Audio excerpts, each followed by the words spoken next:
J'ai contracté le virus du Covid-19 le 13 mars. Pendant 12 jours, j'étais vraiment pas bien, hein, j'avais tous les symptômes, hein. Tous les symptômes d'un état grippal. J'avais maux de tête, température, vomissements, diarrhée, toux, nez qui coule. Tout est passé. Je n'ai pas fait attention plus que ça. J'en ai parlé à mon médecin qui a confirmé que c'était bien le Covid.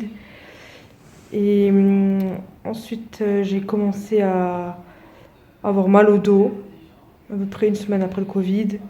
Je me suis pas inquiétée plus que ça. Je me suis dit c'était le stress parce que voilà, un peu stressée en ce moment. Et ensuite, j'ai commencé à être très très très essoufflée, à avoir des crachats de sang, vraiment sang rouge. Mais bien sûr, je ne me suis pas inquiétée plus que ça, hein. Je suis dans le médical, mais je pense que j'ai dû faire un déni en fait de ce que j'avais. Et du coup, mon médecin traitant m'a prescrit une prise de sang que j'ai faite.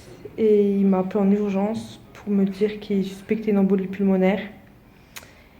Et du coup, j'ai dû aller aux urgences, qui m'ont fait tous les tests et qui ont révélé en fait une double embolie pulmonaire, une embolie pulmonaire bilatérale, ça s'appelle comme ça. Et du coup, voilà. Donc, pour vous dire que j'ai 28 ans, j'ai contracté le virus. Donc, ce virus n'est pas une simple grippe, c'est vraiment très très grave.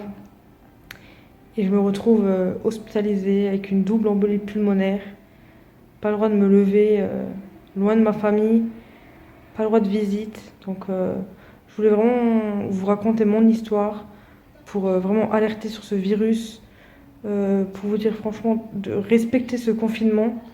C'est pas pour nous embêter, restez à la maison, restez chez vous. Le confinement, je sais que des fois c'est compliqué, surtout quand il fait beau et tout ça.